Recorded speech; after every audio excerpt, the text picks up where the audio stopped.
सहस्रपादाक्षिशिरोरुबाहुवे सहस्रनाम्ने पुरुषाय शाश्वते सहस्रकोटि युगधारिणे नमः सहस्रकोटि युगधारिणे नमः। आइए गायत्री महामंत्र एक साथ एक स्वर में बोलने की कृपा करें। उसके पूर्व आज के मुख्य यजमान भाई साहब श्री वीरेंद्र अग्रवाल जी भाई साहब कृपया मंच पर आकर के अपना स्थान ग्रहण करें। आइए गायत्री महामंत्र एक साथ एक स्वर में। ओम भूर्भुवः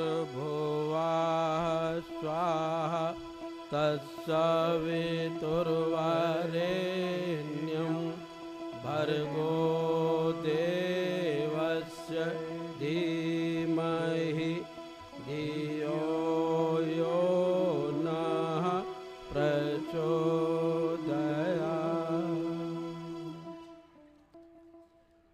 ॐ अखण्डानन्दबोधाय शिष्य संतापहारिणे सच्चिदानंद रूपाय तस्मै श्री गुरवे नमः। ओम नमोस्तु ते व्यास विशाल बुद्धे फुल्लारविन्दायतपत्र नेत्र येन त्वया भारत तैलपूर्ण प्रज्वालितो ज्ञानमयः प्रदीपः प्रज्वालितो ज्ञानमयः प्रदीपः।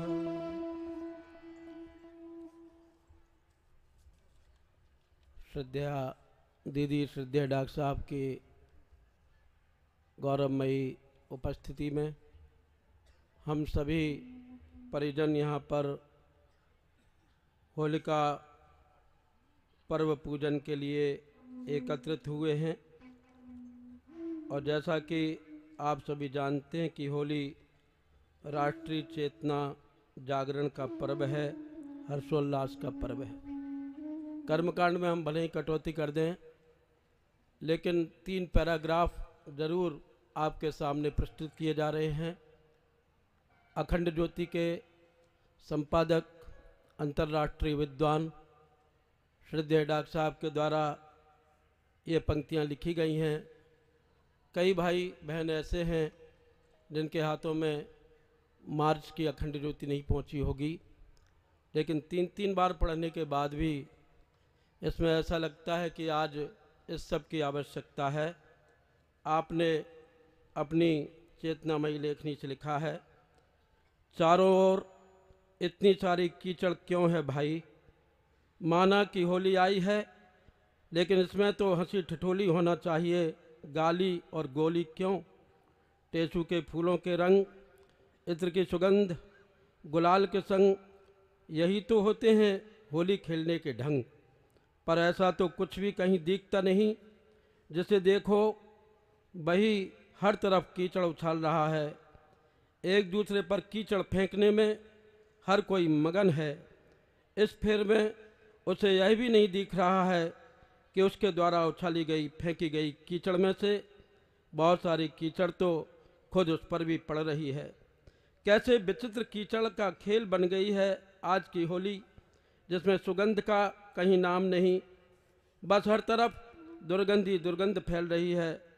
कौन फैला रहा है इसे? अब यह सवाल बड़ा बेमानी हो गया है। सवाल तो अब यह है कि कौन इसे नहीं फैला रहा। हम सभी के हाथ इसी से सने हैं, चेहरे और कपड़ों पर इसी के दाग हैं। विश्वास नहीं हो पा रहा है तो आत्मसमीक्षा का आईना उठाएं और अपना खुद का चेहरा देख लें, सच्चाई साफ नजर आ जाएगी। त्यागी बैरागी की उपाधि अपने साथ जोड़े साधुजन अधिकार व उत्तराधिकार के लिए फसाद करते हैं। इसके लिए मारपीट हो जाना, गोली चल जाना एक सामान्य सी बात हो गई है। धर्म की ही भांति शिक्षा के क्षेत्र को भी पवित्रता का पर्याय माना जाता है। इसके नाम रूप अनेक हैं, कभी तो धन, कभी तन, तो फिर कभी दोनों। कीचड़ के दाग यहाँ जिधर देखो उधर ही मिल जाते हैं। ये पंचतत्व शुद्ध होकर हमारे जीवन के पंचतत्वों को शुद्ध करें। पंचतत्व की शुद्धि के साथ पर्यावरण की शुद्धि के साथ अपने अंतःकरण की भी शुद्धि जरूरी है।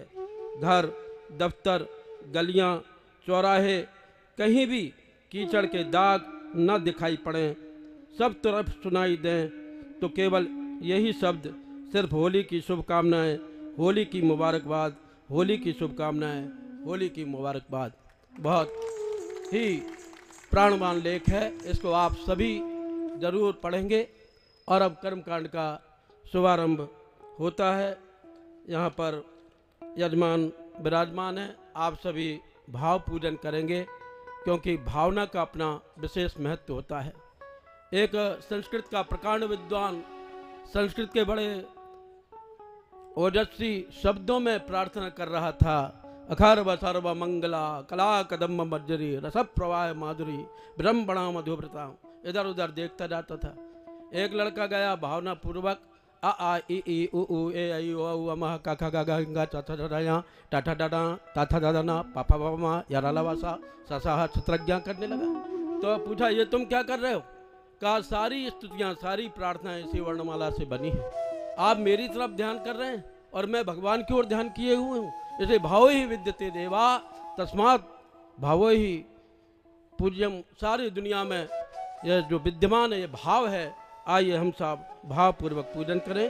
सबसे पहले यहाँ षटकर्म के लिए आप अपने बाएं हाथ में जल लीजिए, दाएं हाथ से ढकिए। आमंत्रित किया हुआ जल अपने शरीर पर छिड़केंगे। ओम अपवित्रः पवित्रो वा सर्वावस्थांगतोऽपि वा यः स्मरेत् पुण्डरीकाक्षं सवायाभ्यन्तरः शुचिः। ओम पुनातु पुण्डरीकाक्षः पुनातु पुण्डरीकाक्षः पुनातु। मूर्ति तपोनिष्ठ परम पूज्य गुरुदेव का भाव भरा पूजन करें। ओम गुरुर्ब्रह्मा गुरुर्विष्णु गुरुरेव महेश्वर गुरुरेव परब्रह्म तस्मै श्री गुरवे नमः। अखंडमंडलाकारं व्याप्तं येन चराचरं तत्पदं दर्शितं येन तस्मै श्री गुरवे नमः। मातृवत् लालयित्री च पितृवत् मार्गदर्शिका नमोस्तु गुरुसत्तायै श्रद्धा प्रज्ञायुता चया। ओम श्री गुरवे नमः। आवाहयामि स्थापयामि ध्यायामि।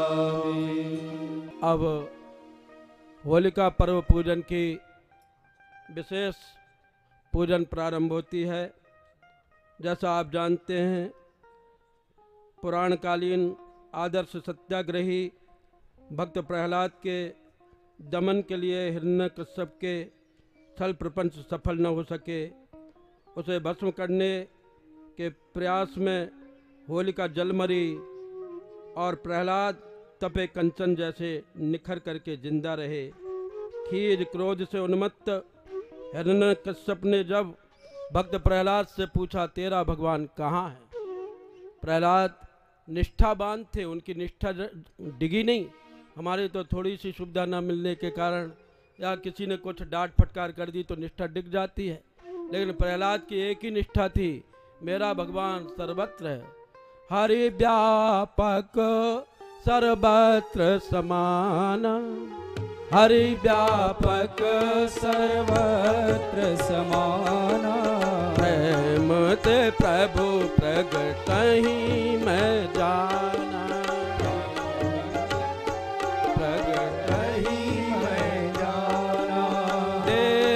काल दिशि विधि सहु माही, देश काल विधि सब माही, काहू सो कहाँ जहाँ प्रभु नाही, काहू जो कहाँ जहाँ प्रभु नाही।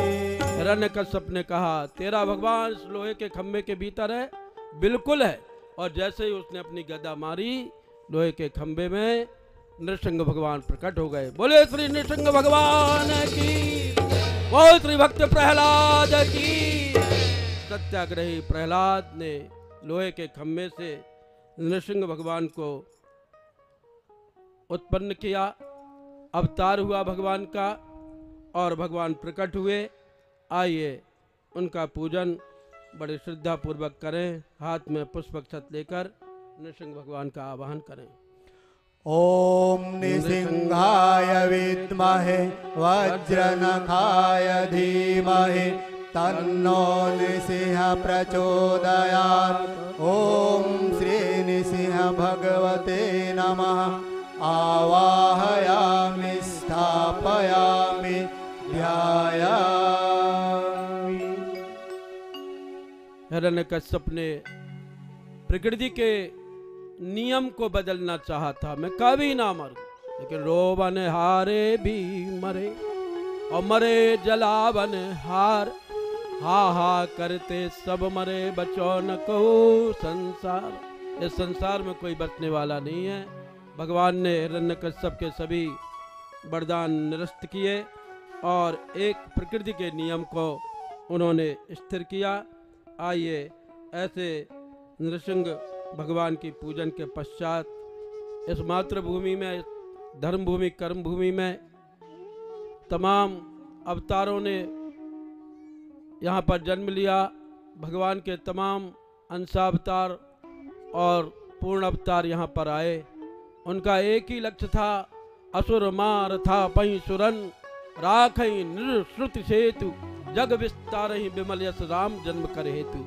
और भगवान ने इस मातृभूमि की रक्षा की। मातृभूमि की पूजन के लिए हमारे मुख्य यजमान अपने हाथ में पुष्पक्षत लें। देश की मिट्टी प्यारी हमको, देश की मिट्टी प्यारी है, चाहे जितना भी गरीब हो मिट्टी का अधिकारी है। इस मिट्टी की आन बान शान हम जाने नहीं देंगे। इस भाव के साथ में सभी पृथ्वी माता का स्पर्श करें और आप पृथ्वी माता पर पुष्पक्षत छोड़ करके मातृभूमि की पूजन करें। ओम महीद्यौः पृथ्वी जना इमं यज्ञं निमीक्षतां प्रीप्रीतां नो भरीमभिः। ओम पृथिव्यै नमः। आवाहयामि स्थापयामि ध्यायामि। पूजन के क्रम में एक और पूजन है विशेष, त्रिधा समता देवी पूजन। आज विषमता की खाई चौड़ी होती चली जा रही है। वर्गभेद की दीवारें ऊंची होती चली जा रही हैं। कुरीतियों के कीचड़ और अंधविश्वासों के दलदल में आज भारत की समूची जनता घुसती हुई चली जा रही है। जातिवाद का जहर घुलता हुआ चला जा रहा है और व्यक्ति सबको बेगाना जैसा लगने लगा। ऐसे समय में त्रिधा समता देवी पूजन के द्वारा हम यह प्रयास करते हैं। परम पूज्य गुरुदेव ने यह प्रेरणा दी है कि जाति भेद, अर्थ भेद और लिंग भेद को समाप्त किया जाए और इन भेदों के द्वारा आज जो देश हमारा टूटता चला जा रहा है इसको अखंड और अटूट बनाया जाए।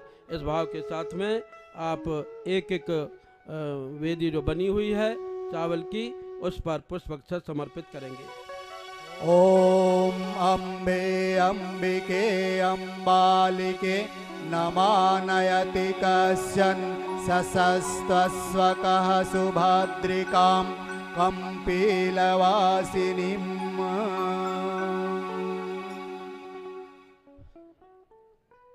अब हमारे बीच में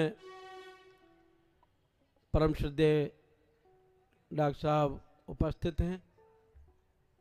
अगला क्रम हम लोग प्रारंभ करें। इसके पूर्व होलिका पर्व पूजन की दिव्य प्रेरणाएं उन्हीं के श्रीमुख से हम लोग सुनेंगे, फिर पूजा के क्रम को आगे बढ़ाएंगे। परम पूज्य गुरुदेव और परम वंदनीय माता जी की सूक्ष्म उपस्थिति में यहाँ बैठे सभी देवतुल्य भाइयों, देवी स्वरूपा बहनों, शक्ति स्वरूपा माताओं, ये जो होली का पर्व है ये एक प्रकार का वासंतेय नवसृष्टि पर्व है। जैसे दिवाली को हमने मनाया था वो था शारदीय नवसृष्टि। सस्य का मतलब होता है स आधा स फिर य। सस्य का मतलब होता है फसल, जो अब नई फसल आने वाली है उसकी पूजा। होली जब जलाते हैं तो होली जला के होली के उसमें अग्नि में हम अन्न की बाल को भून के उसको खाते हैं, और ये भगवान को दिया हुआ, भगवान को अर्पित किया हुआ जो भोजन होता है, उस भोजन के बाद ये प्रार्थना करते हैं कि ये अन्न हमारे शरीर को लगे और सारे भारत की और विश्व की शुद्धा को पूरा करें। इस दृष्टि से इसको नवसृष्टि पर्व कहा जाता है, वासंतेय नवसृष्टि पर्व। आप लोगों को लगता होगा वसंत पंचमी तो आज से 40 दिन पहले मन गई, ये कौन सी वसंत पंचमी है? जो वसंत का पर्व कौन सा है? जो वसंत ऋतु आज से चालू होती है। वसंत ऋतु आज तक जो पर्व शिशिर ऋतु चल रही थी, जबकि 40 दिन पहले हम लोगों ने मना ली वसंत पंचमी। तो वसंत पंचमी आगाज देने आती है, बताने के लिए आती है कि अब मौसम बदलने वाला है, प्रकृति नया चोला पहनने वाली है, नए पुष्प से उल्लास से ओढ़नी ओढ़ करके आने वाली है। और वो आती है सरसों, टेसू और पलाश, इन सब के माध्यम से हमको पता चलता है कि हाँ नया स्वरूप उभर के आ रहा है। तो ये जो पर्व है ये आज से आज शिशिर ऋतु समाप्त होकर कल से हमारे चैत्र मास से का पहला दिन होगा, और इसमें हमारी वसंत ऋतु चालू हो जाएगी। तो चैत्र और वैशाख ये वसंत ऋतु कहलाते हैं। इस वसंत ऋतु में पीक पर जाती है गर्मी। आज के बाद मौसम में गर्मी आना चालू हो जाएगी, और मौसम में गर्मी आने का मतलब ये है कि हमारे मन, बदन, अंतकरण, वचन सब में गर्मी आ जाए। ठंडक में सिकुड़ जाते हैं और रजाई में बंद हो जाते हैं। बड़ी ठंड थी इस बार, तो ठंड के अंदर सब सिकुड़ गए थे, ठिठुरती ठंड में। अब गर्मी का मौसम आ गया, अब ठिठुरने का समय नहीं है, अब चारों तरफ उल्लास ही उल्लास। इसी उल्लास का प्रतीक है ये पर्व। इसको वसंतोत्सव पर्व भी कहा जाता है। वसंतोत्सव पर्व शांति निकेतन में मनाया जाता था, हमारे हरिद्वार शांति कुंज में भी मनाया जाता है। कल आप देखिएगा सवेरे यहाँ मनेगा, और हमारे यूनिवर्सिटी में भी मनेगा कल 10:30 बजे के बाद। वहाँ देखिएगा तो वहाँ फूलों की होली हम लोग खेलेंगे वहाँ पर। ये जो होली का पर्व है ये वास्तव में एक उल्लास के प्रतीक के रूप में आता है कि अब समय वो चला गया जकड़ने का, ठिठुरने का। अब जो है पूरी तरह से उल्लास के साथ माहौल, बिल्कुल नवजीवन का, चैतन्यता का माहौल के साथ अब काम चालू करें। अभी जैसा बताया आपको कि ये रंगों का त्यौहार है, और रंगों का त्यौहार है तो इसका लोगों ने दुरुपयोग भी किया। इसमें दो चीज़ें जुड़ी थी, एक तो सफाई हो, और आज से सफाई चालू कर दें, चाहे आने वाले 14 दिन तक अच्छी तरह से वातावरण को साफ रखें, ताकि चैत्र नवरात्रि जब आएगी तो किसी प्रकार की बीमारियां ना हो किसी को। इसलिए नालियों की सफाई होती थी, सड़कों की सफाई होती थी, कांटे बिने जाते थे, और जो कांटे बिन लिए जाते थे उस लकड़ी और ऐसी इस तरह की फालतू की चीज़ें होती थी, उनको बिन करके अलग रख लेते थे और उनको होली में जलाते थे। और जो कचरा होता था उसको निकाल करके साफ़ करके ताज़ा पानी बहा देते थे और कहते थे साफ़ कर दिए। अब क्या करते हैं, उसी कीचड़ को उछाल करके दूसरों पर डाल देते हैं। रंग नहीं है तो ये कीचड़ डालने का तरीका हो गया। और कीचड़ केवल वो वाला कीचड़ ही नहीं, बल्कि बातों का कीचड़ भी, गालियों का कीचड़ भी, ये भी हम उछालते हैं। अभी जैसे सुना आपने श्याम बिहारी जी के माध्यम से कि ये हमारे पर्व की में छाया हुआ प्रदूषण है। पर्व जो है गुरुदेव ने, परम पूज्य गुरुदेव ना आते तो शायद पर्वों का परिष्कार नहीं हो पाता। परम पूज्य गुरुदेव ने आके पर्वों को प्रगतिशील स्वरूप में प्रस्तुत करने का प्रयास किया, और प्रगतिशील प्रेरणाएँ दी, और प्रगतिशील प्रेरणाएँ दे के सारे भारत और सारे विश्व में, आज के दिन सारे भारत और सारे विश्व में एक साथ, आज संडे है, ये भी एक महत्वपूर्ण दिन हो गया, तो सब जगह होली जलाई जा रही है। और होली की जलाने के साथ साथ ये चीज़ ध्यान में रख के जलाई जा रही है कि ये शिक्षण, ये टीचिंग सबको मिले। अगर टीचिंग मिल जाएगी तो फिर क्या होगा कि किसी को किसी प्रकार की मन में बात नहीं रहेगी कि क्यों मनाया जाता है पर्व। ये पर्व मनाने के पीछे सफाई, ताकि कोई बीमारी न रहे, और रंग इसलिए कि रंगों के माध्यम से स्वास्थ्य वर्धक जो हर्बल कलर होते हैं उनके माध्यम से, टेसू के फूल होते थे, और उसके साथ साथ तरह तरह के हमारे यहाँ एक हम एक कुटच का वृक्ष है, उसकी जो वो होती हैं, फल होते हैं, उनसे उनको उबालें तो लाल रंग निकलता है, बिल्कुल लाल उबलता रंग। हल्दी है और मेहंदी है, इन सब के रंगों का उपयोग किया जाता था ताकि शरीर का अंदर का उल्लास निकले। हमारे शरीर में विभिन्न प्रकार की बीमारियां हो गई होंगी। 6 महीने से मैं एक ऊपर एक पहाड़ पे क्षेत्र है, मैं शिव पूजन जी भाई साहब हैं हमारे यहाँ, उनके साथ 1978 में मैं ऊपर गया था जड़ी बूटियाँ इकट्ठी करने। तो वो बहुत ऊंचाई पर है, करीब करीब 11,000 फीट की ऊंचाई पे, देववन कहलाता, चक्राता क्षेत्र में। तो वहाँ हमने पूछा कि भाई गर्म पानी सुबह मिल जाएगा, नवंबर का महीना था, गर्म पानी सुबह मिल जाएगा, हमको गर्म पानी चाहिए नहाने के लिए। नहाने के लिए हम तो 8 महीने में एक बार नहाते हैं और आप लोग अभी अभी नहा के आए हो नीचे से और नहाने के लिए मांग रहे हो एक बाल्टी पानी, कहाँ से मिल जाएगा।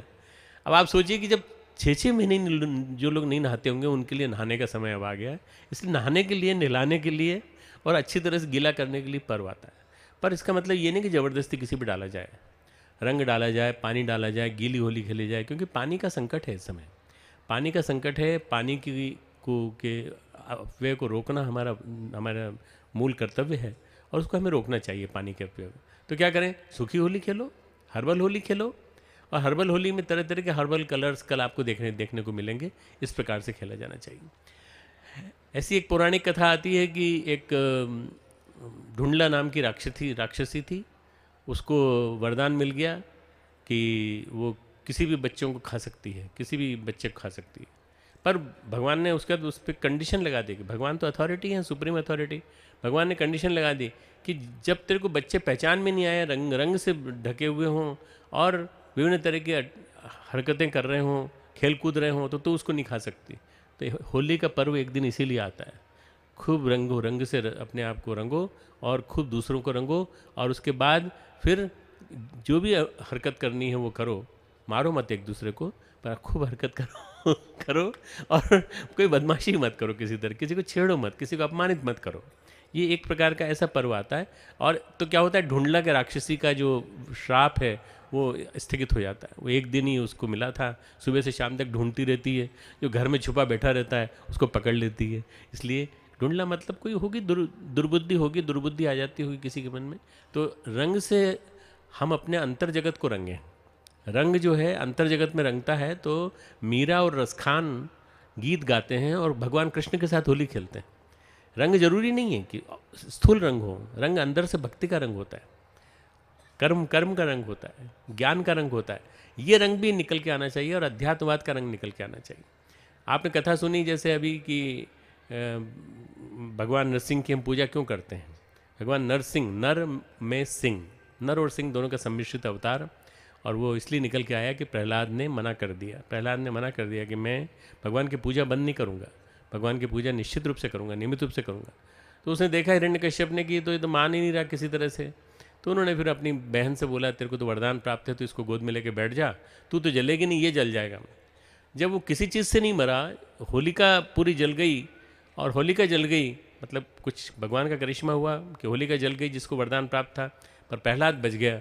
इसका मतलब ये है कि भगवान का यदि आपके ऊपर संरक्षण है, तेषाम सतत युक्ता नाम भजताम प्रतिपूर्वकम, तेषाम, मैं उसको ऐसे लोगों का योगक्षेम मैं अपने हाथ में ले लेता हूँ। तो भगवान कहते हैं कि मैं ऐसे लोगों को रक्षा करता हूँ जो मेरी शरण में आ जाते हैं। तो इसलिए हमेशा भगवान को याद करें, हमेशा या भगवान को याद करें सतत। भगवान गीता में कहते हैं कि तस्मात् सर्वेषु कालेषु माम अनुस्मर, मेरे को याद कर, बस मुझे सब काल में, मालूम नहीं कब आ जाए बुद्धि दुर्बुद्धि कब आ जाए। माम अनुस्मर युद्ध च, उसके साथ साथ युद्ध भी कर। किससे? कमजोरियों से, अनाचार से, दुनिया भर की दुर्बलताओं से, दुनिया भर के आलस प्रमाद से, इन सब से युद्ध कर, और युद्ध करके लड़, जीवन संग्राम में विजय प्राप्त कर। तो ये जो भगवान नरसिंह का जो पराक्रम है, वो नरसिंह का पराक्रम बताता है कि होली पर्व जो है इसके साथ बहुत अच्छा जुड़ा हुआ है। दूसरा जो मित्रों इसके साथ जो जुड़ा हुआ है वो ये कि ये आज समाज में दुनिया भर का भेद संव्याप्त है। आज समाज को तोड़ दिया है जातिवाद के नाम पर, और जातिवाद के नाम पर तोड़ करके जहाँ जिस जाति के जितने लोग हैं उसी के इलेक्शन के कैंडिडेट को खड़ा किया जाता है। भले ही उसके अंदर क्वालिटीज़ जीरो हों, पर वो इलेक्शन का कैंडिडेट खड़ा है ताकि उसकी जाति वाले उसको वोट देंगे। एक कोई काटने वाला दूसरा खड़ा हो जाता है, वो चूंकि भारी नहीं होता, इसके पास पैसा खूब होता है तो ये जीत जाता है। पूरी की पूरी पॉलिटिक्स जातिवाद पर आधारित है। एकमात्र परम पूज्य गुरुदेव हैं जिन्होंने गायत्री परिवार जाति को तोड़ करके बनाया। उन्होंने कहा सब ब्राह्मण हैं, सारे के सारे ब्राह्मण हैं। जो गायत्री मंत्र का जप करते हों और जो गायत्री मंत्र का तत्वदर्शन जीवन में उतारते हों, यज्ञी जीवन जीते हों, वे ब्राह्मण हैं। परम पूज्य गुरुदेव ने जाति के आधार पर पूरा के पूरा समान स्वरूप बना के खड़ा कर दिया। तो जाति भेद, दूसरा है लिंग भेद, लड़का लड़की एक समान। लड़का हम कहाँ मानते हैं? लड़के को ज़्यादा देते हैं, लड़के को ज़्यादा खिलाते हैं, लड़के को अच्छे कपड़े पहनाते हैं, लड़के को अच्छे कॉलेज में पढ़ाते हैं, लड़की को छोटे कॉलेज में पढ़ाते हैं, स्कूल में पढ़ाते हैं। अभी भी ये भेद संव्याप्त है, गाँव में, कस्बों में, शहरों तक में संव्याप्त है। इसके ऊपर रोकथाम लगनी चाहिए मित्रों। लड़कियों ने आगे बढ़ बढ़ कर एक्सेल किया, हर काम में आगे बढ़ बढ़ कर आगे बढ़ी हैं और अपने क्षेत्र में उन्होंने खूब काम किए हैं। अभी छोटी छोटी लड़कियाँ 16-16 साल की 2 ट्विंस वो एवरेस्ट पे विजय प्राप्त करके आई हैं, यहीं की उत्तराखंड की लड़कियां। मित्रों, ये अगर चाहें तो क्या नहीं कर सकते, परंतु हम न जाने क्यों ये मानते हैं कि बल का प्रतीक पुरुष है, केवल नारी नहीं है। जैसे नर और नारी का जो भेद है, घर में भी भेद होता है। घर में भी सास स्वयं माँ है, सास ननद स्वयं मातृशक्ति है, नारी शक्ति है, परंतु भेद होता है बहू के साथ। और बहू जब सास बनेगी तो फिर वो भी करेगी अपनी बहू के साथ। तो ये जो गड़बड़ियाँ छा रही हैं, ये भेद है, ये मिटना चाहिए। तीसरा भेद है अर्थ का भेद, पैसे का भेद। जिसके पास ज़्यादा पैसा है वो सबसे बड़ा है, जिसके पास कम पैसा है वो सबसे छोटा है। पैसे से नहीं आंका जाना चाहिए। पर हम परम पूज्य गुरुदेव ने कहा है हम अर्थ की तुलना में गुण को महत्व देंगे। गुण हैं कि नहीं? गुण होंगे तो अर्थ का भी आप सदुपयोग करेंगे, गुण नहीं होंगे तो आपका अर्थ भी बुरी तरह से नष्ट हो जाएगा। सारे के सारे घर में दुर्व्यसन दुर्व्यसन दुर्व्यसन चले जाएंगे और सारे बच्चे दुर्व्यसनी होते चले जाएंगे।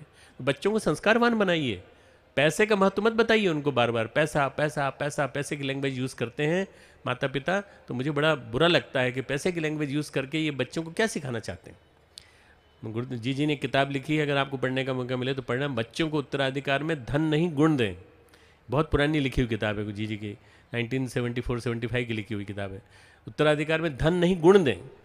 धन नहीं दे, धन देने के बजाय गुण दीजिए, संस्कार दीजिए, तब जाकर के आप जो है अपने बच्चों को महान बना पाएंगे। मित्रों, इसके साथ साथ ये पर्व एक चीज़ और सिखाता है कि मातृभूमि हमारी है, इस भूमि का हम पूजन करेंगे। इसलिए हमने मातृभूमि की मिट्टी लेकर के माथे पर लगाई और इसका पूजन करेंगे। इसके साथ साथ लास्ट में फिर हम माता धरित्री से प्रार्थना करते हैं कि आप सहनशीलता की देवी हैं, आप हमें क्षमा कर दीजिए। आप क्षमा करती हैं, इसलिए आप क्षमा के प्रतीक हैं। हम क्षमा वाणी के माध्यम से क्षमा मांगते हैं और क्षमा सबसे मांगते हैं, उन सबसे मांगते हैं क्षमा जिनसे हमने कभी जो पिछले साल में, 1 साल में बुरा बोला हो, कुछ भी किया हो, गलती की हो, गड़बड़ की हो। ये सारे के सारे पूजन के स्वरूप हैं। इन सब पूजन के स्वरूप के पीछे एक मर्म छिपा हुआ है, एक मीनिंग छिपा हुआ है। इस मर्म को और मीनिंग को समझ करके जब आप होली खेलेंगे तो आपको आनंद आएगा। होली में, पर्व में गुजिया बनती है, खूब सारी चीज़ें बनती हैं। हमारी जी तो ढेर सारे पकवान बनाती हैं, बनवाती हैं, खिलाती हैं सबको, सारे के सारे शांति कुंज को खिलाती हैं, जो भी मेहमान आता है सबके लिए खिलाती हैं। ये जो पर्व और पकवान हैं, ये सब के सब आयुर्वेद की दृष्टि से इस समय के मौसम के अनुकूल है। इस समय जिसने नहीं खाया वो बीमार हो जाएगा, इसलिए ज़रूर खाना। जितना जी ने बनाया है वो ज़रूर खाना, जो भी कुछ मिला है आपको। ये आयुर्वेद में ये बताया गया कि पित्त बढ़ता है और ये सब चीज़ें बढ़ती हैं, तो उसको शमन करने के लिए इन सब चीज़ों की ज़रूरत पड़ती है। इसलिए मैं जी की आज्ञा मानकर मैं भी कुछ खा लेता हूँ जब मैं, इसलिए कि ये इनमें अगर कुछ विकार आ गया, कोई रोग आ गया, तो इससे अच्छा ये है कि कुछ खा के स्वस्थ होना ज़्यादा अच्छा है, स्वस्थ बने रहना ज़्यादा अच्छा है। पर ज़्यादा नहीं खाना, जितना खाना है उतना थोड़ा सा ही लें, पर ज़्यादा नहीं, स्वाद ज़रूर ले लेना। मित्रों, ये होली का त्यौहार रंगों का त्यौहार है। रंग फेंके जाते हैं, रंग गुब्बारों में भर भर के फेंके जाते हैं, चाहे किसी को लगे चाहे नहीं लगे, पर जरूर मारे जाते हैं। ऊपर छत पे चढ़ जाते हैं, वहाँ से फेंक फेंक के मारते हैं, गालियाँ देते हैं एक दूसरे के ऊपर, और गालियाँ देने के साथ साथ तरह तरह की अपमानजनक बातें करते हैं। ये जो जितनी बुराइयाँ आ गई हैं, इन बुराइयों को हम छोड़ें। नशा करते हैं, नशा करके गाड़ियाँ चलाते हैं, एक्सीडेंट होते हैं। कल आप देखिएगा, कल परसों पेपर पढ़िएगा आप, तब पता चलेगा आपको न जाने कितने लोग इसमें होली में, खून की होली में रंग गए। क्यों रंग गए? क्योंकि नासमझों के द्वारा, जिनको समझ नहीं थी, उन लोगों ने इस होली के पर्व को ऐसा बना दिया। सांप्रदायिकता के तत्व इसमें सक्रिय हो जाते हैं कि हमारे ऊपर रंग क्यों डाला, हम मुस्लिम हैं, तुम हिंदू, तुमने कैसे डाला रंग। सोच समझ के रंग डालें, सोच समझ के रंग डालें। किसी की धार्मिक भावनाएं आहत न हो, और किसी की व्यक्तिगत रूप से कोई अच्छे कपड़े पहन के जा रहा है तो उसको जरूर रंग डालते हैं उस पर, ताकि उसको मज़ा चखा दें। जैसे कि इसकी क्या ज़रूरत है, आराम से खेलो ना, आपस में खेलो, जिनको तुम जानते हो उनके साथ खेलो, बाकी मत खेलो। तो मित्रों, ये होली का पर्व जो है ये वास्तव में मनुष्य को हल्का बनाने के लिए आता है। बहुत सारा टेंशन, हमारे श्याम बिहारी द्विवेदी जी ने बताया कि टेंशन ही टेंशन टेंशन टेंशन खाया जा रहा है। इन्होंने मुझे बताया कि इनकी पत्नी गई हुई है ऑस्ट्रेलिया, मुझे हो गया टेंशन कि ये खाना कैसे खाते होंगे, खाना कैसे खाते होंगे। तो मैंने इनसे पूछा क्या करते हो खाने के लिए, तो बोले मैं पराठे बना लेता हूँ। मैंने कहा ये पराठे खाते होंगे तो पराठे से इनको तबीयत खराब हो जाएगी। मेरे को हो गया टेंशन इनकी वजह से, इनको हो गया टेंशन अपनी पत्नी के जाने की वजह से। मित्रों, पर ये बहुत मज़ेदार आदमी है, बहुत आनंददायक व्यक्तित्व है इनका, और ये जितनों को हंसाते हैं उन सब का टॉनिक इनको मिलता है पूरा, तो हमेशा स्वस्थ रहते हैं। भगवान करें आप सब ऐसे स्वस्थ बने रहें, खूब हंसें, खूब अच्छा हंसें। विनोद वृत्ति जो है महामानवों में हमेशा रही है, चाहे गांधी जी हों चाहे परम पूज्य गुरुदेव हों। विनोद वृत्ति का उन्होंने इतना बढ़िया उपयोग किया है। परम पूज्य गुरुदेव जब भी थोड़ा सा काम ज़्यादा हो जाता था, 3-4 घंटे का लेखन का काम हो जाता था, तो हमको बिठा करके खूब हंसते थे। जब खूब ठहाके लगा के हंस लेते थे, उसके बाद फिर हम लिखने लगते थे, फिर हमें बताते थे कुछ। तो हमने 8-8, 9-9, 10-10 घंटे बिताए हैं गुरुदेव के सामने, और गुरुदेव की विनोद वृत्ति को देखा है किस प्रकार से गुरुदेव हंसते। मित्रों, विनोद वृत्ति का दुरुपयोग ना हो, कहीं ऐसा ना हो कि हम दूसरे के साथ दूसरे की हंसी उड़ाकर हंसते हों। दूसरे की हंसी उड़ाकर हंसना ये गलत बात है। हंसी मत उड़ाइए, किसी को अपमानित मत करिए, किसी को किसी प्रकार का टारगेट मत बनाइए। होली का मतलब ये आता है, होली हमारे मन को रंगीन बनाने आई है। और अच्छा, रंगीन का क्या मतलब समझते हो लोग बाग, कि रंगीन मतलब ये कि आज देवर भाभी का अटखेलियाँ चलेंगी, आज हम देवर भाभी एक दूसरे को छेड़ेंगे तो कोई मानेगा नहीं। मित्रों नहीं, ये गलत बात है। ये गाँव में भी ये गलत परंपराएं संव्याप्त हैं और शहरों में भी संव्याप्त है। इस तरह की गालियाँ और ये देने का जो गाने का जो परंपरा है ना, ये नहीं होता। हमारे यहाँ तो भगवान कृष्ण के साथ जुड़ा हुआ है वसंत पर्व, पूरा होली पर्व, पूरा वसंत पंचमी से लेकर के नवरात्रि तक का पर्व पूरा वसंत भगवान कृष्ण से जुड़ा है। भगवान करे किसी को मौका मिले कभी तो ब्रज में जाए और ब्रज में जाके होली देखे। मैंने ब्रज में जाके होली देखी। मैंने होली से 20 दिन पहले मैं शादी के तुरंत बाद गया था, 1971 की बात बता रहा हूँ। तो उस समय मैं गया था तो मैं पैंट और कुर्ता पहना था, सफ़ेद कुर्ता पहना हुआ था। मैंने सोचा था होली में तो 20 दिन है, अभी क्या फ़र्क पड़ता है। मुझे इतना प्यारा रंगा है कि मैं उस कुर्ते को पहचान नहीं पाया कि सफ़ेद था कभी इतनी बुरी तरह से। रोज़ होली खेलते हैं। राधा और कृष्ण का जो प्रेम था, उसको प्रेम को बताते हैं इस रूप में। और लठमार होली, बरसाने की लठमार होली वो चल रही है पिछले 15-20 दिन से चल रही है, वो कंटिन्यूस चल रही है। लोग लठ खा रहे हैं, लोग आनंद ले रहे हैं खूब प्रेम से। ये आनंद को पूरे जीवन में बखेरने का पर्व है। आनंद नहीं होगा, मन की शांति नहीं होगी, चैन नहीं होगा, तनाव मुक्ति नहीं होगी, तो कैसे काम चलेगा। तो इसलिए आज आप यहाँ से शांति कुंज से संदेशा लेके जाइए कि शांति कुंज शांति का संदेश तो देता है, पर आनंद का संदेश देता है। आनंद ही आनंद, अंदर से बाहर तक आनंद। तनाव, डिप्रेशन, तरह तरह के अवसाद, तरह तरह की कुंठाएँ सब छोड़ जाओ, यहाँ पे पूरी यहाँ की मिट्टी में छोड़ जाओ। और एक पर्व, ये जो पर्व का शिक्षण एक और है, जो है हम मातृभूमि की रक्षा करेंगे। 26 जनवरी का पर्व आया, मातृभूमि की रक्षा आज के दिन भी हमको करने का संकल्प लिया जाता है। और इसके बाद हम लोग फिर नवान यज्ञ करते हैं। नवान यज्ञ ने होली जलाई जाएगी। होली जलाने के बाद उसमें अन्न की बाली भूनी जाएगी। गेहूं की बालियों को भूना जाता है और गेहूं की बाली को भून करके उसको खाया जाता है प्रसाद रूप में। मित्रों, इस बार बहुत ज़्यादा नुकसान हुआ है, ओले गिरे हैं और अनावश्यक रूप से जो आपदा आई। मैं झाबुआ में था आज से 10 दिन पहले। मैंने देखा एकदम देखते देखते ओले से सारी फसल बच गई। सारे भील लोग जो वहाँ के थे, उन लोगों ने अपनी फसल बचाने की कोशिश की, जितनी बचा सकते थे, जितनी सुखा सकते थे उतनी सुखाई। पर प्रकृति इस समय नाराज़ है। प्रकृति को प्रसन्न करना है तो यज्ञ परंपरा को पुनर्जीवित करना पड़ेगा। ये यज्ञ जो हम करने जा रहे हैं, होली का यज्ञ, ये बड़ा यज्ञ है। इसको कहते हैं समूह यज्ञ। आज समूह यज्ञ के माध्यम से समूह साधना वर्ष में समूह यज्ञ के माध्यम से हम प्रार्थना करेंगे कि भगवान सबके अन्न को सुरक्षित रखना, कम से कम उसके घर में खाने के लायक हो जाए, उसके घर में कमाने के लायक हो जाए और पूरे के पूरे देश को खाने के लिए मिल जाए। ये देश हमेशा दूसरों को देता रहे, कभी किसी के सामने हाथ न पसारे, हमेशा इसी तरह सुरक्षित रहे। खूब खूब मंगल कामनाएं होली की। जीवन को जड़ता से चेतना की ओर ले जाने वाला यह अनुकरणीय संदेश हम लोगों ने सुना। और जैसी प्रहलाद की निष्ठा थी, माम न स्मर युद्ध चा, मेरा स्मरण कर और युद्ध कर। आज का आदमी युद्ध तो करता है लेकिन भगवान का स्मरण नहीं करता। मकान बना लेना कोई युद्ध से कम वाली बात नहीं है, बच्चों को अच्छे स्कूल में पढ़ा लेना कोई युद्ध से कम वाली बात नहीं है, नौकरी सर्विस बिजनेस कर लेना कोई युद्ध से कम वाली बात नहीं है। लेकिन उसके साथ हम गायत्री मंत्र का मानसिक जप करते रहें तो निरंतर हम हल्के फुल्के बने रहेंगे। इस भावना के साथ सभी देव शक्तियों को दोनों हाथ जोड़कर भावभरा नमन करें। ओम सिद्धि बुद्धि सहिताय श्रीमन्महागणाधिपतये नमः। ओम लक्ष्मी नारायणाभ्यां नमः। ओम उमा महेश्वराभ्यां नमः।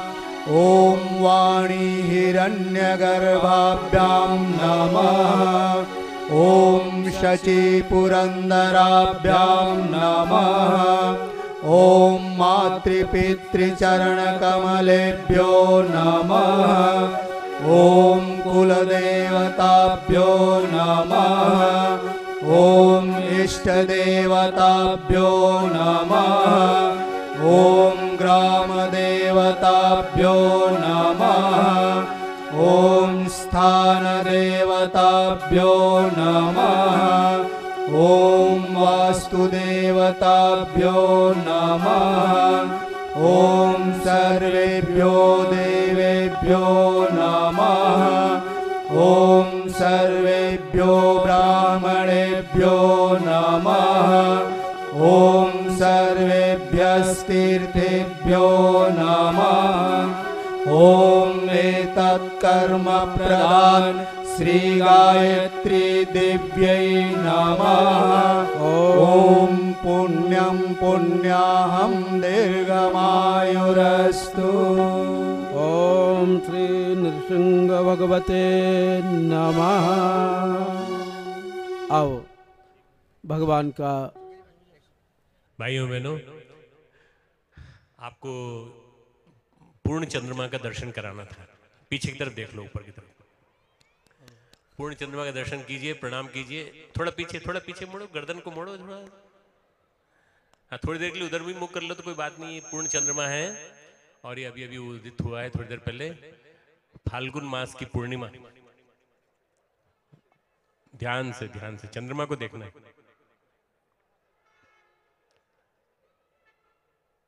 ये चंद्रमा हमें बताता है कि इस चंद्रमा की उपस्थिति में कभी महारास हुआ होगा भगवान कृष्ण और राधा के बीच में, गोपिकाओं के बीच में। ऐसे चंद्रमा का दर्शन बार बार सुलभ नहीं होता। बड़े बड़े शहरों में तो चंद्रमा आता है निकल जाता है, लोग कभी देख ही नहीं पाते बड़ी बड़ी लाइट्स में। देख लो चंद्रमा को। अब वापस इधर मुंह कर लो। चलो, बोले चंद्र भगवान की। आइए अब सभी देव शक्तियों को आमंत्रित किया गया है तो उनका षोडशोपचार पूजन करना भी हम लोगों का कर्तव्य है। देव शक्ति पदार्थों की भूखी नहीं होती, वे तो प्रेम के भूखे होते हैं। भाए पद्माकर न तैसे भाग जज्ञन के, जैसे भगवान भीलनी के बेर भाए हैं। भोजन की सामा सत्यभामा की बुलाए वाले, दुखी व सुदामा के सुचारु चबाए हैं। 56 सुभोग दुर्योधन के त्याग कर, आशा गही बेगते विदुर घर आए हैं। धारा धाये फेरत प्रताप नैम नीरद के, पाए हैं जिन राम तिन प्रेम ही सो पाए हैं। इस भाव के साथ जो भी वस्तु कही जाए आप समर्पित करें। ओम सर्वेभ्यो देवेभ्यो नमः।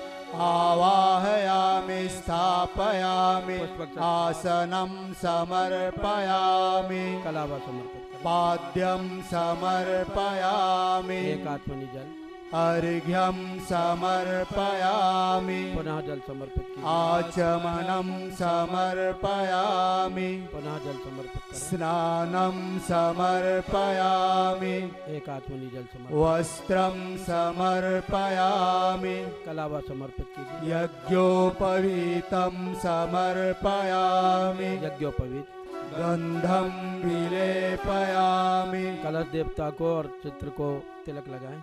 अक्षतान् समर्पयामि दोनों हाथों से अक्षत छोड़ें। पुष्पाणि समर्पयामि दोनों हाथों से पुष्प समर्पित कीजिए। धूपम् आग्रापयामि अगरबत्ती लगी हुई है, केवल अक्षत छोड़ दें। दीपं दर्शयामि देव देवता की ओर अक्षत छोड़ें। नैवेद्यं निवेदयामि मिष्ठान प्रसाद समर्पित करें। ताम्बूलपूगी फलानि समर्पयामि गोल सुपारी पूगी फल है, समर्पित कीजिए। दक्षिणां समर्पयामि आप दक्षिणा समर्पित करें, एक सिक्का। सर्वाभावे अक्षतां समर्पयामि अक्षत समर्पित कीजिए। ततो नमस्कारं करोमि दोनों हाथ जोड़ करके सभी भाई बहन प्रणाम करें। ॐ नमोऽस्त्वनन्ताय सहस्रमूर्तये सहस्रपादाधिशिरोरुवावे सहस्रनाम्ने पुरुषाय शाश्वते सहस्रकोटि युगधारिणे नमः सहस्रकोटि युगधारिणे ॐ अग्नेनाय सुपताराय अस्मान् विश्वानि देववायुनानि विद्वान् युयोध्यस्मज्जुहुराणमेनो भूयिष्ठां ते नमः उक्तिं विधेम। पहले ऊपर से दीपक प्रज्वलित करें, नीचे वाले नहीं तो कपड़े में लग जाएगा। और वहां पर भी इधर भी बहनें आ जाएं। आइए, दीप देवता को प्रज्वलित किया जा रहा है। तब तक हम सरल हिंदी में गायत्री स्तवन उद्धृत है, हम प्रकाश में देवता का आवाहन इन मंत्रों के द्वारा करते हैं। ओम शुभ ज्योति के पुंजयनादि अनुपम ब्रह्मांड व्यापी आलोक करता दारिद्र दुख भय से मुक्त कर दो पावन बना दो हे देव सविता पावन बना दो हे देव सविता ऋषि देवताओं से नित्य पूजित हे भर्ग भव बंधन मुक्ति करता स्वीकार कर लो बंधन हमारा पावन बना दो हे देव सविता पावन बना दो हे देव सविता हे ज्ञान के घन त्रैलोक्य पूजित पावन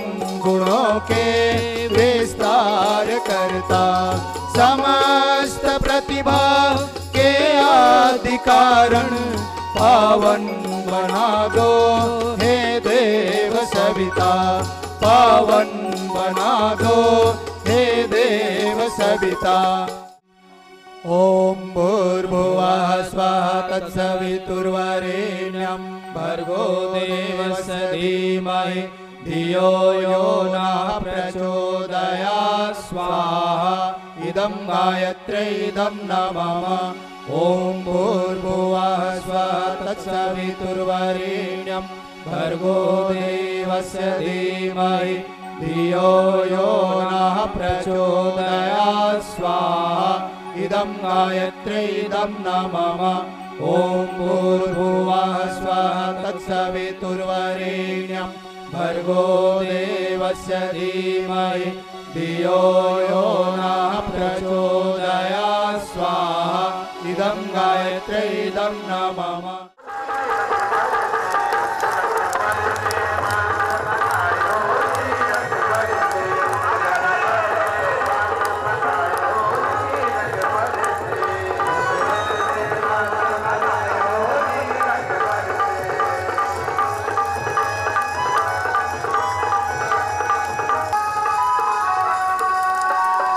बजाए ढोल मजीरा कोई बजाए चंग, कोई बजाए ढोल मजीरा कोई बजाए चंग, कोई बजाए ढोल मजीरा कोई बजाए चंग।